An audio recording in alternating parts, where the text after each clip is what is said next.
Hello guys, welcome to the weekly console gaming news. Today we're covering the return of iconic themes on PS5 for PlayStation's 30th anniversary, the painful removal of games from PS Plus subscription, Ghost of Yotei's price and official release date, and Sony quietly getting rid of trash in their digital store. So get comfortable and let's dive into the latest events. According to insiders, Sony is preparing a major PlayStation Showcase presentation.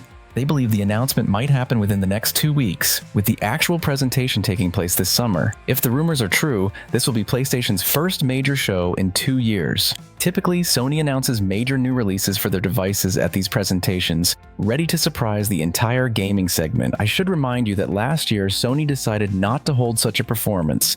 And honestly, they didn't have anything significant to show, so it's quite possible, predictable even, I would say, that this year they'll show us something very interesting. Let's hope they have something surprising for us.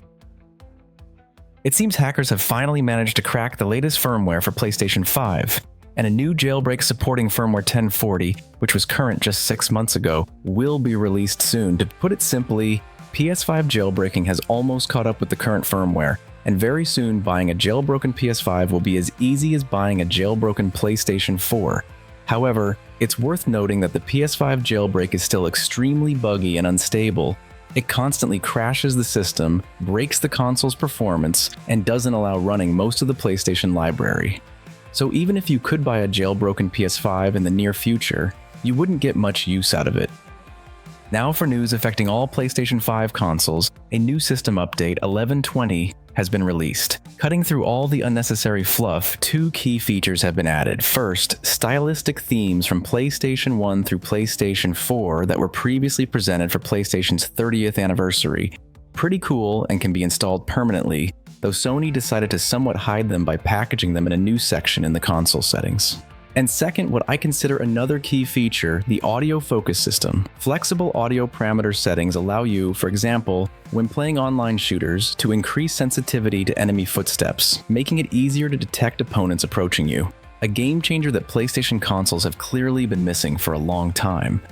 As many insiders predicted, Bethesda held a small presentation dedicated to the Elder Scrolls 4 Oblivion Remaster and immediately released it on all current platforms. The remaster is practically a completely reworked original from 2006, using Unreal Engine 5 as the foundation for updating the visual components.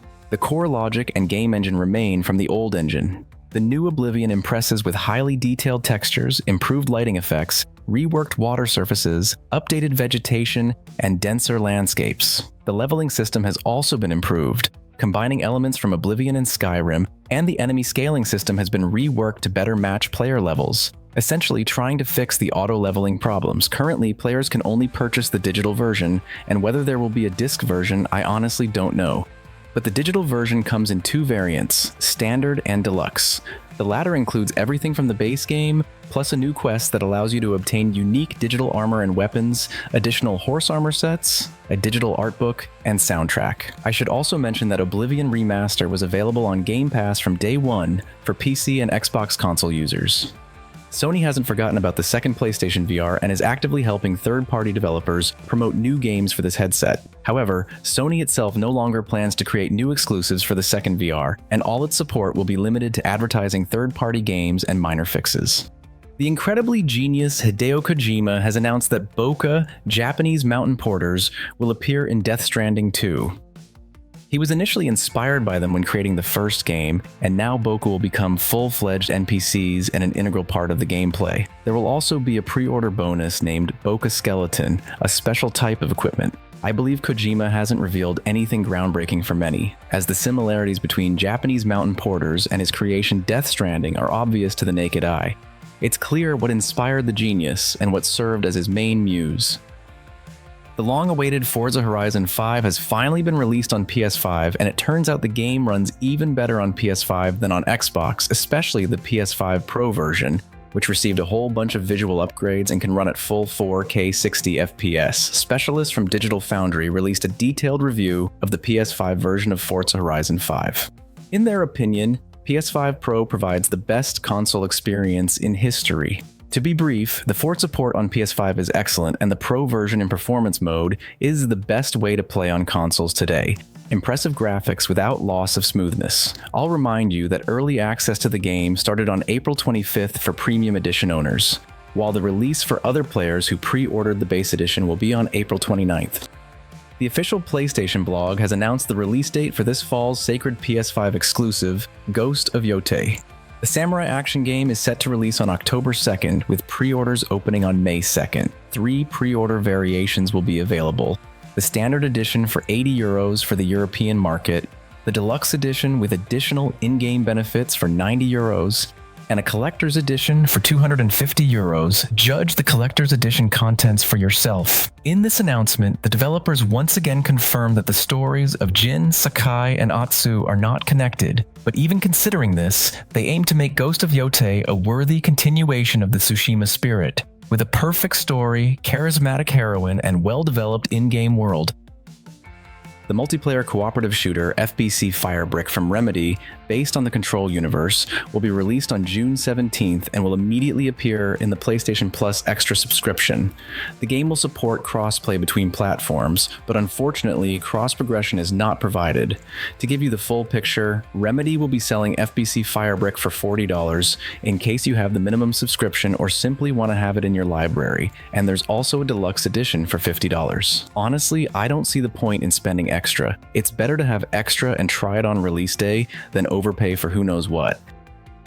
I can't leave unmentioned the fresh release with a fairly high Metacritic score and a sea of positive reviews, Clear Obscure Expedition 33.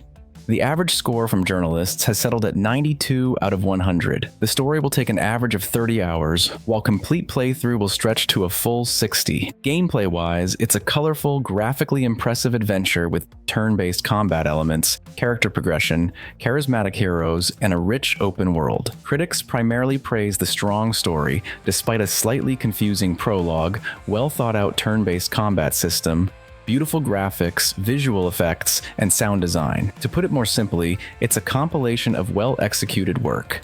I know everyone's been desperately waiting for this. Days Gone Remaster has been released on PS5 and PC. For those who own the game in disc or digital format, but not through PlayStation Plus subscription, the upgrade will cost $10 or equivalent. On the standard PS5, you can expect 2 graphics options, quality at 4K and 30 FPS, or performance at 1400p or 2K at 60 FPS. On the Pro version, the resolution situation is slightly better. There's a so-called 5K resolution option at 2880p running at 30 frames per second, performance at 1080p, and something between 2K and 4K at 60, and enhanced 1586p with PSSR technology at 60 FPS. The developers have also assured that after the remaster's release, a 4th mode with 40 FPS will appear on the Pro version. I understand this is some kind of balance between quality and performance.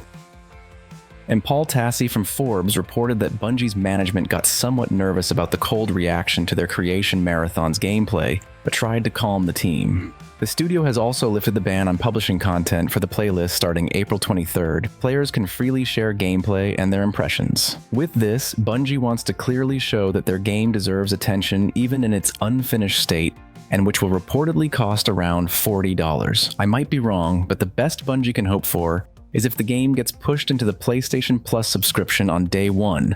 Otherwise, I doubt anyone will pay $30 or especially $40 for it. Now let's say a few words about subscription updates. And here, everything is actually maximally sad, because this week it became known that 20 games will be removed from PlayStation Plus Extra, starting with GTA 5 and ending with hits like Infamous Second Son and Batman Arkham. The complete list of all games leaving the subscription is right now on your screen, so if you want to play any of these, hurry up before May 20th, because on that day these games will leave Extra. And yes, since more games than usual are being removed this month, most likely in May we'll get something really worthy, possibly The Last of Us Part 2, or something relatively fresh like Elden Ring or Stellar Blade. By the way, regarding the departing Infamous and Batman Arkham, they will remain in your subscription if you ever claim the PlayStation Plus collection. But if you didn't, they'll leave along with all the other games. So that's how things stand. Thank you all for watching this weekly console gaming news. This has been the Console Drop channel, and we'll hear each other in the next video.